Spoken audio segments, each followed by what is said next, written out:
Kerajaan-Mu Tuhan, itu kerinduanku, tiada yang lain.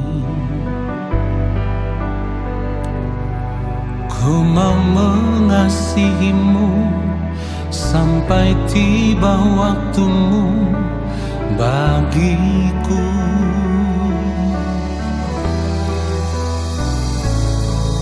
Menghormati-Mu Tuhan dengan segenap jiwaku selama ku hidup.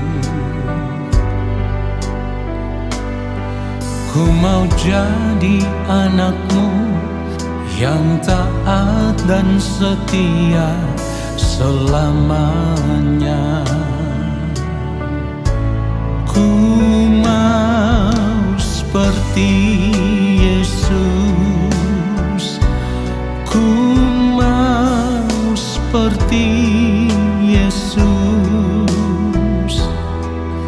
Selama hidup hanya melakukan kehendak Bapa. Ku mau seperti Yesus, ku mau seperti Yesus. Senangkan hati Bapa, hidup menjadi berkat, memuliakan nama-Nya.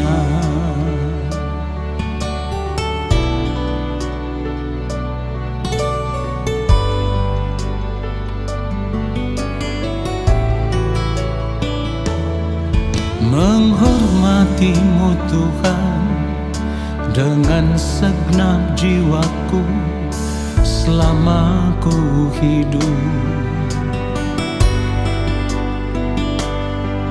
Ku mau jadi anak-Mu yang taat dan setia selamanya. Ku mau seperti Yesus, ku mau seperti Yesus.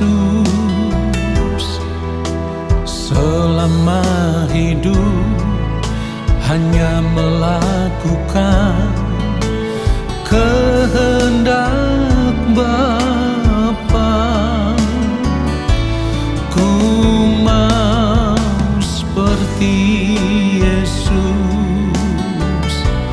ku mau seperti Yesus. Senangkan hati Bapa, hidup menjadi berkat, memuliakan nama-Nya. Oh, ku mau seperti Yesus, ku mau seperti Yesus.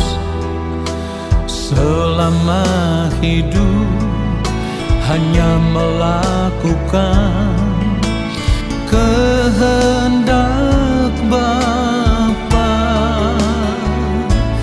Ku mau seperti Yesus, ku mau seperti Yesus. Senangkan hati Bapa, hidup menjadi berkat, memuliakan nama-Nya. Oh, senangkan hati Bapa, hidup menjadi berkat, memuliakan nama-Nya.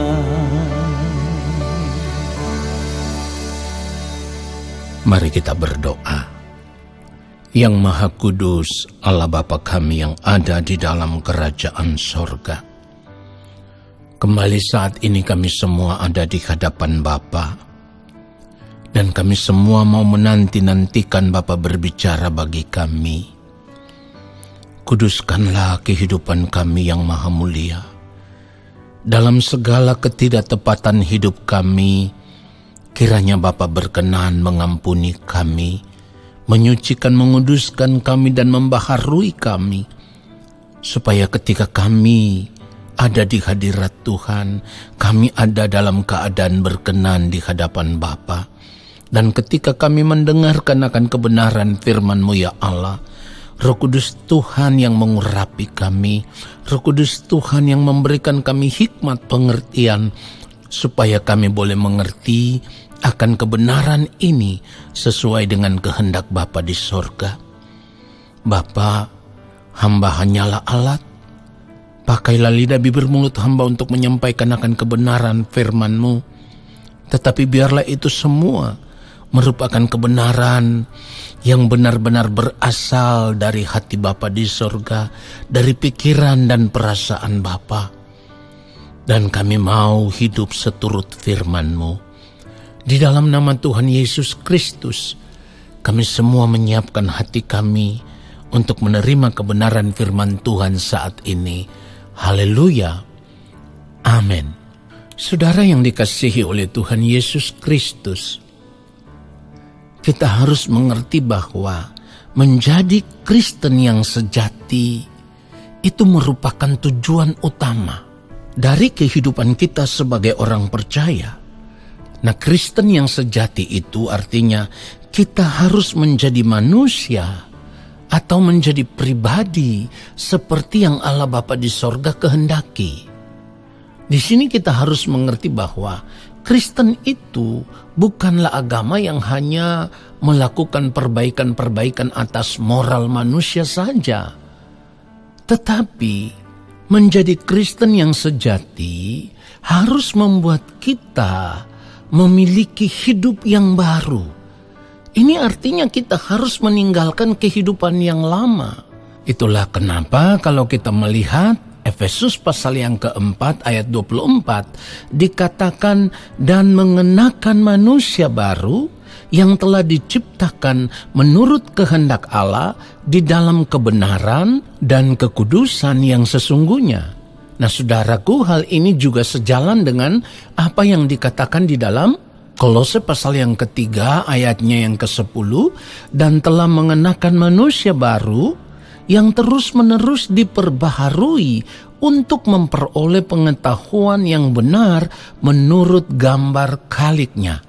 Jadi saudaraku, menjadi Kristen yang sejati itu artinya kita meninggalkan kehidupan kita yang lama, lalu kita bersedia untuk hidup dalam kehidupan yang baru, atau hidup dalam hidup yang baru, hidup yang benar-benar seperti yang Allah Bapa di sorga kehendaki. Dan puncak dari kehidupan kekristenan yang sejati itu adalah memiliki kehidupan yang sama seperti Kristus. Itu puncaknya.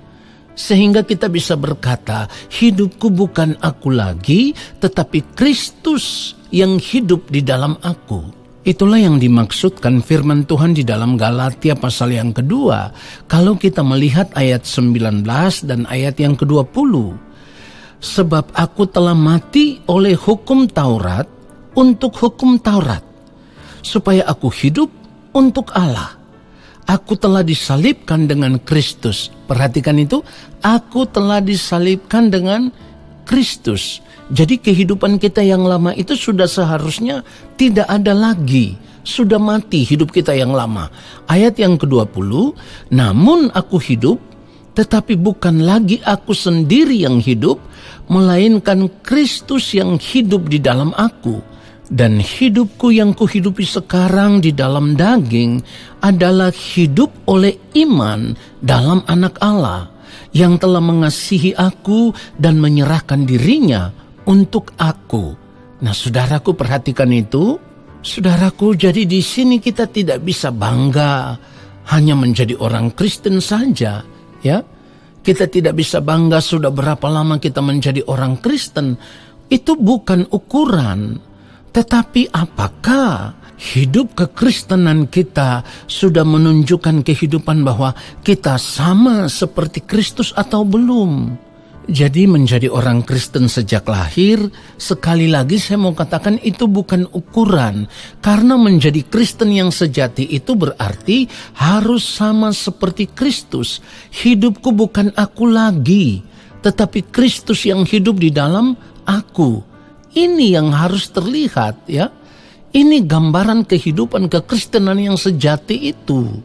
Jadi sekarang kalau kita mau memeriksa diri kita masing-masing dan ternyata yang kita temukan kita masih tetap hidup dengan kehidupan kita yang lama atau manusia lama itu masih menguasai kehidupan kita, maka kita harus membuang kehidupan yang lama itu. Bukan saja membuang, kita harus menghancurkan, kita harus mematikan kehidupan yang lama itu dari dalam diri kita. Ya. Kehidupan yang lama itu saudaraku, di mana kita hidup hanya mengikuti keinginan diri sendiri, kita hidup mengikuti hawa nafsu diri kita sendiri, dan tentu kita tahu semuanya itu dipenuhi dengan berbagai keinginan daging saudaraku. Saya harus katakan bahwa untuk mematikan manusia lama dalam kehidupan kita itu tidak gampang. Menghancurkan manusia lama di dalam kehidupan kita itu tidak gampang. Kecuali kita harus memiliki komitmen yang sungguh-sungguh untuk mematikan manusia lama yang ada dalam kehidupan kita. Jadi setiap orang percaya yang mau mengambil keputusan meninggalkan manusia lama, lalu hidup dalam kehidupan yang baru, ini merupakan langkah pertobatan. Ya, tetapi ingat baik, bukan hanya satu kali. Tindakan itu harus terus-menerus.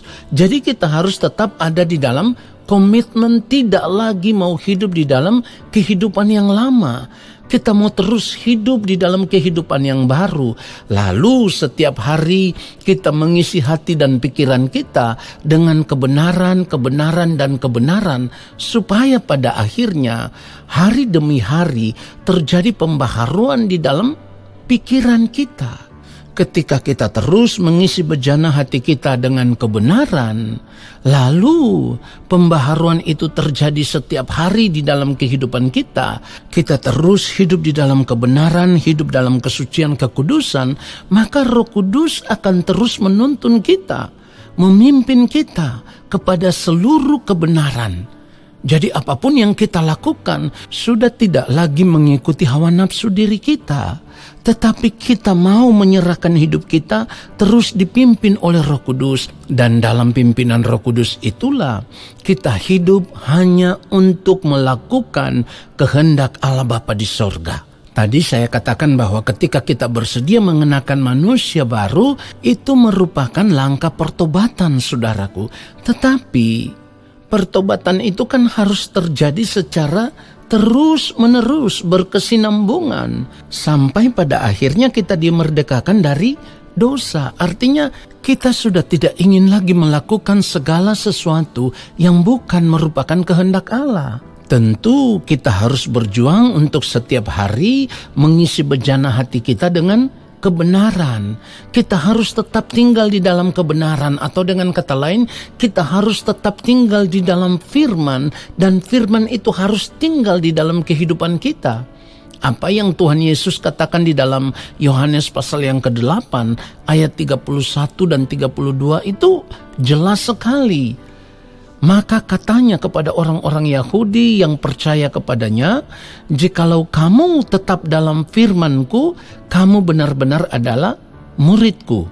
Lalu ayat 32, dan kamu akan mengetahui kebenaran, dan kebenaran itu akan memerdekakan kamu. Jadi kalau kita tidak tinggal di dalam firman, ya, firman itu tidak hidup di dalam kehidupan kita, kita tidak akan pernah bisa mengerti kebenaran. Tidak bisa mengerti kebenaran berarti kita juga tidak akan mengerti apa yang menjadi kehendak Allah Bapa di sorga. Apa yang harus kita lakukan, apa yang baik, yang berkenan kepada Allah dan yang sempurna. Kita tidak akan bisa melakukan ini kalau kita tidak memaksa diri kita untuk terus tinggal di dalam kebenaran setiap hari, saudaraku. Inilah perjuangan kita untuk menjadi Kristen yang sejati, orang yang tinggal di dalam kebenaran, maka ia akan menjadi hamba kebenaran, bukan lagi hamba dosa. Saudaraku, kita harus mengerti ini. Kita harus menanggalkan kehidupan kita yang lama. Tidak boleh tidak. Kenapa? Karena kekristenan yang sejati itu harus menuntun kita sampai kita benar-benar memiliki standar hidup sama seperti Kristus. Jadi kalau firman Tuhan katakan kuduslah kamu sebab aku kudus, maka kita harus berjuang hidup dalam kebenaran supaya kehidupan kita benar-benar menjadi kudus di hadapan Allah. Saudara, itulah kehidupan kekristenan yang sejati. Jadi percuma kita mengaku sebagai orang Kristen atau sebagai orang percaya yang mengenal Allah di dalam Tuhan Yesus Kristus, tetapi kita tidak mau hidup di dalam kebenaran. Kita hidup sama dengan orang yang tidak mengenal Tuhan, saudaraku. Itulah kenapa kalau kita melihat 1 Yohanes pasal yang kedua ayatnya yang keempat, firman Tuhan berkata begini, barang siapa berkata aku mengenal dia, tetapi ia tidak menuruti perintahnya, ia adalah seorang pendusta dan di dalamnya tidak ada kebenaran. Perhatikan itu.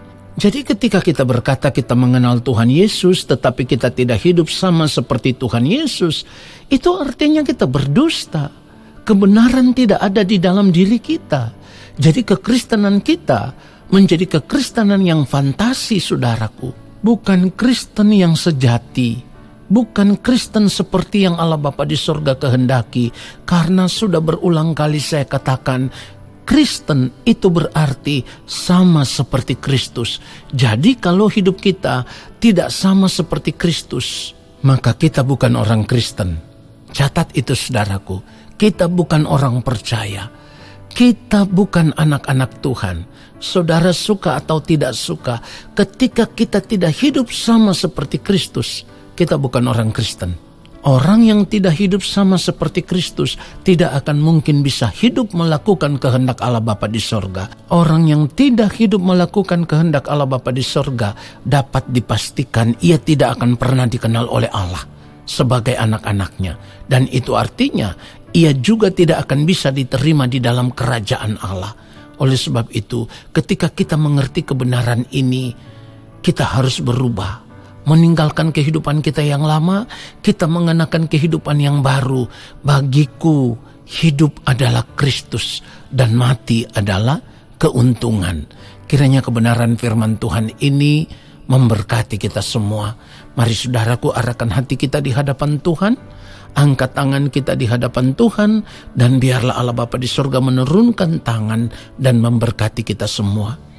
Segala berkat kasih karunia daripada Allah Bapa di surga, cinta kasih yang berlimpah-limpah dari Tuhan Yesus Kristus di dalam persekutuan dengan Roh Allah yang kudus, turun atas kehidupan kami, menyertai langkah hidup kami, bahkan memberkati kami saat ini sampai selama-lamanya. Tuhan Yesus datang kembali menjemput kami.